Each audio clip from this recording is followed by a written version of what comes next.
ఊహించని ఫలితం, రికార్డుల మోత, ఫైనల్ మ్యాచ్లో పాకిస్తాన్ విశ్వరూపం. దుబాయ్ వేదికగా జరిగిన అండర్-19 ఏషియాకప్ ఫైనల్లో టీమిండియాపై పాకిస్తాన్ సంచలన విజయం సాధించింది. టాస్ గెలిచి బౌలింగ్ ఎంచుకున్న భారత్, పాక్ బ్యాటర్ సమీర్ మిన్హాస్ దెబ్బకు బేజారెత్తిపోయింది. అసలు 348 పరుగుల భారీ స్కోర్ ఎలా సాధ్యమైంది? భారత బ్యాటింగ్ ఆర్డర్ ఎందుకు కుప్పకూలింది? ఈ వీడియోలో పూర్తి హైలైట్స్ చూద్దాం. So let's get into the video. Welcome back to cricket lens Telugu.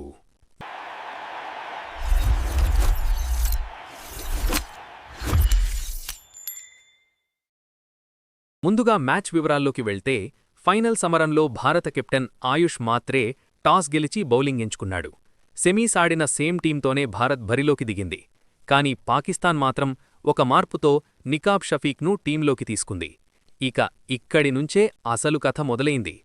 Pakistan innings starting బాగున్నా భారత బౌలర్లు హెనిల్ పటేల్, కిరణ్ పటేల్ వికెట్లు తీస్తూనే ఉన్నారు. కానీ క్రీజులోకి వచ్చిన సమీర్ మిన్హాస్ మ్యాచ్ స్వరూపాన్నే మార్చేశాడు. అసలిది అండర్-19 మ్యాచా లేక వీడియో గేమా అనిపించేలా ఆడాడు. కేవలం 29 బంతుల్లోనే హాఫ్ సెంచరీ పూర్తి చేసుకున్న సమీర్ ఆ తర్వాత ఆకాశమే హద్దుగా చెలరేగిపోయాడు.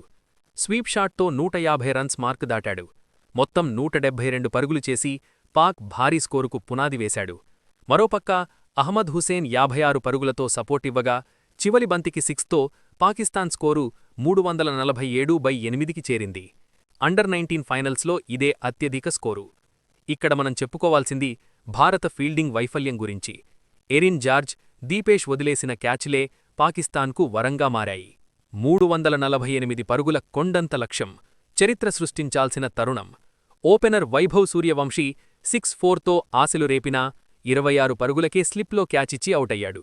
ఆ తర్వాత జరిగింది ఊహించని పతనం.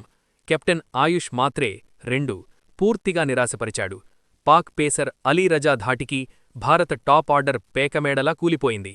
కేవలం 68 పరుగులకే 5 వికెట్లు కోల్పోయిన భారత్ ఎప్పుడూ లక్ష్యం దిశగా సాగలేకపోయింది. చివర్లో దీపేష్ కాసేపు పోరాడినా అప్పటికే మ్యాచ్ చేజారిపోయింది. ఫైనల్గా భారత ఇన్నింగ్స్ ముగిసింది. పాకిస్తాన్ ఘన విజయం సాధించింది. గతంలో భారత్తో ట్రోఫీని పంచుకున్న పాకిస్తాన్ ఇప్పుడు మొట్టమొదటిసారిగా ఏకైక ఛాంపియన్గా చరిత్ర సృష్టించింది. సమీర్ మిన్హాస్ 172 పరుగుల ఇన్నింగ్స్ ఈ మ్యాచ్కి హైలైట్ అని చెప్పక తప్పదు. భారత జట్టు ఫైనల్ చేరినా కీలక మ్యాచ్లో ఒత్తిడికి చిత్తవ్వడం ఫ్యాన్స్ని నిరాశపరిచింది. ఫ్రెండ్స్, ఈ మ్యాచ్లో ఇండియా ఓటమికి ప్రధాన కారణం బౌలింగా లేక ఫీల్డింగ్ మిస్టేక్సా? మీ అభిప్రాయాన్ని కింద కామెంట్ చేయండి. మరిన్ని క్రికెట్ అప్డేట్స్ మరియు ఇంట్రెస్టింగ్ అనాలిసిస్ కోసం మన క్రికెట్ లెన్స్ తెలుగు ఛానల్ని ఇప్పుడే సబ్స్క్రైబ్ చేసుకోండి. లైక్ చేయడం మర్చిపోకండి. జై హింద్.